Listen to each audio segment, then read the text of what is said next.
You know, when we talk about faith, the term blind faith gets thrown around a lot. But what if that's not the whole story?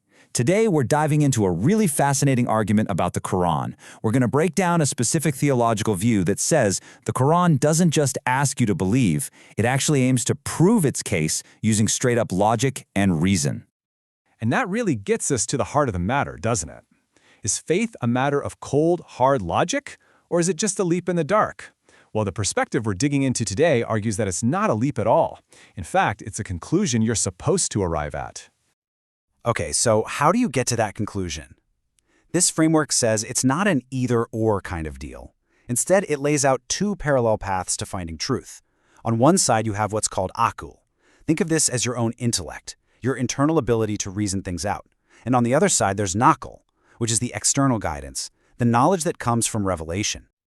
All right, here's our game plan for today. First up, we'll look closer at those two paths to truth. Then we'll get into the Qur'an's method of argument. After that, we'll see the logic of creation in action and how that's used for debunking arguments for idols. And finally, it all comes together in the ultimate proof of one. So let's get right into it. Section 1, Two Paths to Truth. This is really the foundation of this entire logical structure. So that first path is aql. Think of it as your internal hardware, right? It's a faculty of reason that's basically built into all of us. It's that part of your brain that's constantly weighing evidence, looking for patterns, and trying to tell the difference between what makes sense and what doesn't. You could almost call it your own personal built-in truth detector. And then there's the second path, naql, which is meant to work right alongside your reason. This is the external stuff, the knowledge that's transmitted, the guidance from revelation, and in this context, specifically the Qur'an. Now, the really crucial idea here is that these two are not supposed to be in conflict. It's not reason versus revelation. They're seen as two parts of the same system, like two different witnesses confirming the same story. So how does the Qur'an actually put this into practice? Well, that's what we're looking at in Section 2, the Qur'an's method of argument, and this idea of prioritizing reason over simply demanding belief.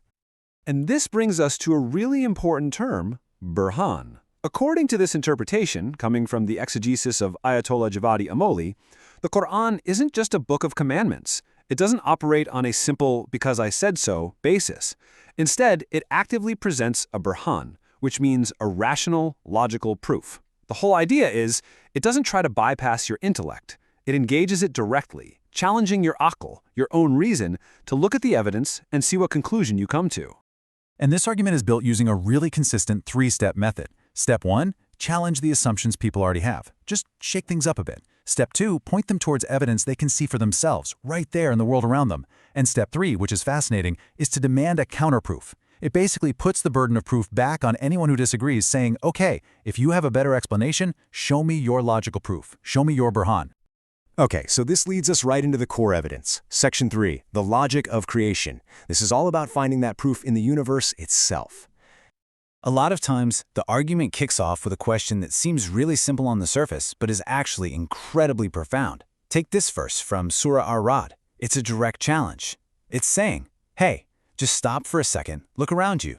Look at the heavens, look at the earth, all of this complexity, all of this vastness. Who is the Lord of it all?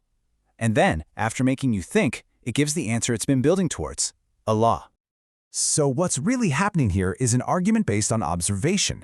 It's basically saying, go look at the world. From the fundamental laws of physics to the mind-boggling complexity of a single living cell, all of this incredible order is presented as Exhibit A. And the logic is pretty straightforward, right? You just don't get this level of intricate order from random chaos. So if you have a unified ordered system, it strongly suggests a single, unified source behind it all.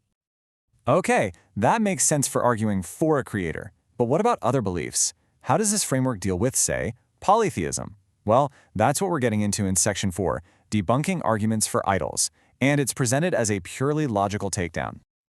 So the main claim that's being put under the microscope is this idea that idols are, well, not the ultimate creator, but that they're partners or intercessors with God, that they have a share in divinity and can act as go-betweens for people.